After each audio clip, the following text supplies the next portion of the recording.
네, 양박의 동네 한 바퀴를 시작하겠습니다. 안녕하세요.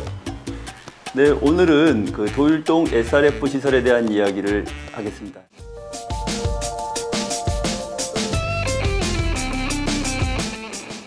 오늘의 이제 3탄인데요. 오늘 그 범대위의 정국진 간사님을 모셨습니다. 네, 오늘 또 뵈니까 너무 좋습니다. 네. 예. 네, 그동안 지난번 그 2탄 방송 이후에 또 새로운 소식이 나왔다고 하던데요. 예, 제가 오늘 또 뵈서 좋다고 말씀드렸는데 정말 좋은 소식이죠. 그 SRF 시설이 최종적으로 그 불허 결정이 났습니다. 네, 평택시청에서 건축허가 신청 들어온 거를 불허 처리한 거네요. 예, 반려 처리를 하면서 이렇게 말씀을 하셨습니다. 평택시청의 공식 그 보도자료에 주변 지역의 대기, 토질, 수질, 환경오염 발생이 우려되기 때문에 이 허가를 내지 않겠다라는 입장을 밝히셨습니다. 네, 정장선 시장님 그리고 이제 관련 그 공무원들 많은 고민이 있었을 텐데 어려운 결단을 내리셨네요. 예, 그런 어려운 결단을 내리는 데 있어서 우리 시민들의 관심 그리고 시민들의 어떤 환경에 대한 어떤 열망, 예, 이런 부분들이 굉장히 많은 영향을 미친 것 같고요. 또한 OBC 더원방송을 비롯한 지역 언론사들께서도 관심을 가지고 시민들의 편에 서주신 것이 큰 힘이 된 것 같습니다. 네, 우리 그 도일동 관련한 그 보니까 한 조회수가 1000명이 넘게 이렇게 됐더라고요. 그래서 일단은 너무 많은 관심들 그리고 이런 것들을 반영하는 것이 아닌가라는 생각을 하게 되었고, 그래서 오늘 방송에서도 좀 뭘까 막중한 사명감, 네. 책임감 같은 것들을 좀 가지게 됩니다. 그러면은 이제 그 도일동에 SRF 시설이 이제 못 들어오게 되는 건가요? 예, 일단은 그렇게 됩니다. 하지만 업체가 아직 포기하지 않았거든요. 그래서 향후 소송이라던가 행정소송을 통해서 어떻게든 그 시설을 건설을 하겠다라는 의지를 밝혀 가고 있고, 또한 몇몇 언론들을 통해서 언론 플레이를 하고 있는 중입니다.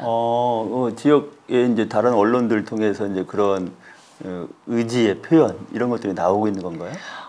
감사하게도 우리 이제 지역 언론들께서는 주로 시민들 편에 이제 좀 서주시는 것 같고요.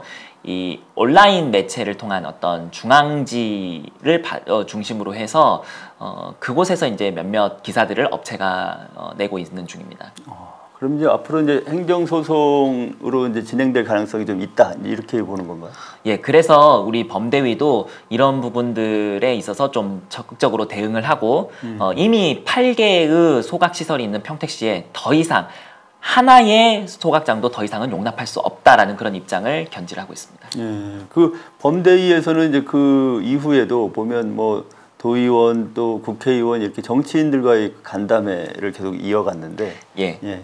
이미 이제 지난 방송에서 제가 그날 당일에 평택시 의회에서 결의문을 발표를 한다라는 말씀을 드렸죠. 그리고 나서 그 이후에 오명근 경기도의원을 만나 뵀고요. 그리고 26일이었죠. 홍기원 국회의원, 바로 이제 해당 지역을 지역구로 하신 이렇게 두 분을 만나 뵙고, 그 외에도 다양한 지역 정치인들을 만나면서 저희들이 시민들의 주장을 계속해서 대변을 하고 있습니다. 네. 그러면 이제 그 이후에 정치인들의 좀 반응은 어떤 것 같아요? 감사하게도 오명근 도의원도 그렇고, 그리고 우리 홍기원 국회의원도 시민의 편에 서서 시민들의 입장을 더욱더 많이 경청하고 할 수 있는 것들을 다 하겠다, 예, 이런 입장을 밝히셨고요. 우리 홍기원 의원 같은 경우는 환경부하고도 경우에 따라선 필요한 일을 해 나가겠다, 그러라고 국회의원이 있는 것이다, 이런 취지로 말씀을 해주셨습니다. 네. 그리고 이제 정국진 간사님이 지난 주말에 전국 소각장 주민연합회 모임에도 다녀오셨다고 합니다. 예, 요번 일을 하게 되면서 이게 평택만의 문제가 아니고 이런 문제로 고통받고 있는 지역이 전국에 수십 개 된다라는 것을 알게 됐습니다. SRF 관련 시설이 전국에 많이 지금 추진이 되고 있는 건가요? 예, 이미 건설이 된 곳도 있고요. 그리고 건설이 되지 못하게 계속해서 투쟁하고 있는 우리처럼요. 그런 지역들도 있었습니다. 그래서 이제 그런 지역들 중에서 보면 이 평택처럼 건축허가 안 되고 또 소송이 진행되고 이런 지역들도 있는 것 같아요. 예, 그 소송이 진행 중인 곳 중에서 최근에 청주시 같은 경우에는 이 청주시가 승소를 했습니다. 이 건설을 하지 않는 쪽으로. 그래서 법원이 판결을 내린 것이죠. 예. 그럼 이제 평택도 앞으로 이제 행정소송 진행 상황을 좀 지켜봐야 되겠네요. 예, 아직 정식으로 행정소송에 돌입한 것은 아닙니다만 향후 업체가 그런 식으로 대응할 것에 대비를 해서 우리 이제 평택시도 대비를 할 거고요. 그리고 우리 범대위를 비롯한 시민사회 역시 그에 대해서 적극적으로 나서야 할 것 같습니다. 그리고 그 자료에 보면 평택시 전체의 그 SRF 시설이나 소각 시설이 생각보다 많이 있다고 그래요. 요번에 정보 공개 청구를 하면서 저도 처음 알게 됐습니다. 평택시에 이미 소각시설이 8곳이 있고요. 네. 그 중에서 3곳이 SRF를 다루고 있습니다. 네. 그래서 이제 그 중에서 포승에 있는 한 업체 같은 경우는 하루에 681톤을 포승 국가산업단지의 이 SRF 또 뭐 폐목재 이런 것들을 연료로 하는 그런 발전소가 있다고 그래요. 아마 그 시설이 이 681톤짜리 시설인 것 같고요. 포승에는 또 다른 업체가 또한 176톤 하루에 배출을 그렇게 하고 있습니다. 또한 팽성에 168톤짜리 시설이 있고요. 팽성에도 이제 산업단지가 하나 있죠. 추팔리에 있는 산업단지에서 그렇게 하고 있고요. 그리고 이제 여러분들이 잘 아시는 고덕의 에코센터, 여기가 SRF를 130톤, SRF를 포함해서 130톤을 하루에 이렇게 소각을 하고 있습니다. 그러니까 이렇게 우리가 이제 미처 알지 못하는 사이에 많은 그 소각 시설 그리고 SRF 관련한 발전소 이런 것들이 계속 들어서고 있었던 거네요. 제가 요번에 자료를 보면서 놀랐던 것이 뭐냐면 이 8개의 시설 중에서 6개의 시설이 2010년도에 새롭게 지어진 시설들입니다. 그래서 평택과 안성 지역에 미세먼지가 이제 늘 1위다라는 것이 우리 지역의 오명이었는데 사실은 이 소각장들 그 아주 중요한 오염원 중에 하나가 아니었을까. 그래서 참 보고서 많이 놀랬던 기억이 납니다. 그 한동안 환경부에서는 그 일회용 플라스틱 사용량이나 폐기물 발생량이 늘어나는 것 때문에 SRF 처리 시설을 좀 권장하는 이제 그런 정책을 펴기도 했잖아요. 예, 그래서 이게 이제 이명박 시절에 녹색 성장이라는 그런 기조와 맞물려서 많은 지역의 SRF 시설이 이제 이명박 박근혜 정부 때에 허가가 나거나 혹은 이렇게 권장이 되는 그런 상황이었습니다. 그런데 이제 이게 좀 무분별하게 세워지는 과정에서 전국적으로 많은 지역들, 많은 시민들께서 이게 SRF가 이렇게 마구 들어와도 되는 거냐, 이제 이런 일들이 있었던 거고, 그 중에 하나가 우리 평택이었던 거죠. 네. 그 예전에는 이제 쓰레기 소각장이 들어온다 그러면 주민들이 반발이 많았었는데 이제 한동안 또 그것이 SRF 시설로 이렇게 바뀌면서 주민들이 잘 몰랐던 것 같아요. 예, 좀 왜냐면은 그 전에는 없었던 좀 새로운 좀 생소한 그런 개념이다 보니까 예, 그리고 또 그게 뭐 녹색 성장이다라는 식으로 이렇게 좀 포장이 되다 보니까 예, 그렇게 된 점이 없지 않아 있었던 것 같은데요. 그런데 이제 이 청주시 같은 경우 이 SRF 소각장과 관련 이 SRF 시설과 관련해 가지고 시가 승소할 수 있었던 원인 중에 하나가 그 해당 지역이 그냥 청주시만 하더라도 전국 소각 시설의 20%가 밀집해 있고, 예, 또한 그 SRF 시설이 들어설 지역의 암 발생률이 다른 지역보다 높다라는 것들이 좀 인정이 되었던 것이죠.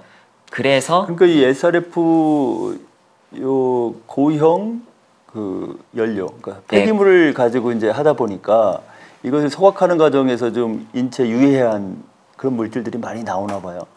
예, 이런 부분에 대해서 이미 이제 김순태 아주대 교수는 폐기물이라는 재료의 불확실성 탓에 석탄보다도 위해성이 높다. 사실 석탄은 요즘 그 화력 발전할 때 잘 안 씁니다. 왜냐하면 석유나 LNG보다도 이 오염물질을 더 많이 배출한다라는 이유 때문에 미세먼지가 많이 나오는 걸로. 예. 그런데 그러한 석탄보다도 위해성이 더 높다라는 그런 의견이 있는 거고요. 그래서 주거시설에 인접해 있는 경우에는 건강에 심각한 부작용을 초래할 것이다라는 그런 경고를 한 바가 있습니다.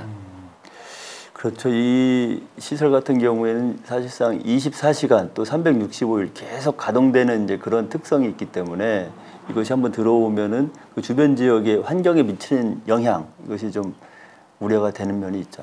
예, 그래서 청주시 같은 경우는 그래서 암 발생률이 높은 것뿐만이 아니라 종합적으로 그 지역 주민들에게 어떤 식으로 건강의 위해성이 발생하는지를 시와 환경부가 이제 조사를 하게 될 건데요. 그 조사 결과가 이제 최종적으로 나와 보면 알겠지만 분명 건강에 좋지 않을 것이라는 점은 누구라도 짐작할 수 있는 것이고요.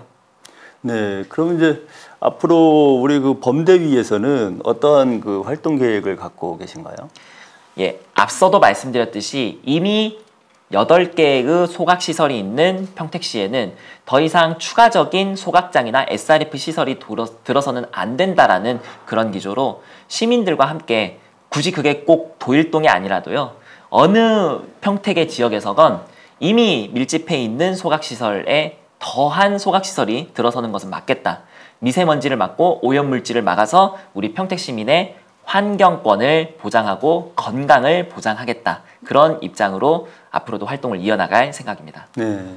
그런 이제 폐기물 관련한 시설이나 기존에 가동 중인 그 SRF 소각 시설에 대한 정보도 좀 널리 알리고 또 시민들에게 이제 그런 문제점에 대해서 알리는 이런 활동을 좀 계속 하겠다는 생각이신 거죠?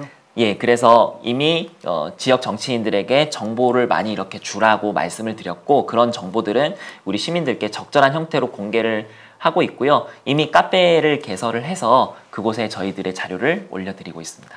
네, 네, 이렇게 해서 오늘 제3탄으로 도일동 SRF 시설에 대한 이야기를 좀 진행을 해봤습니다. 그동안 이제 많은 변화가 있었는데 가장 결정적으로 건축허가가 불허 처리되는 이런 소식을 좀 시민 여러분께 좀 알려드리고요. 앞으로 여러분들도 좀 관심을 갖고 행정소송 진행 상황이 좀 진행이 된다면 거기에 대한 관심을 부탁드리겠습니다. 네, 오늘 방송을 마치겠습니다. 감사합니다.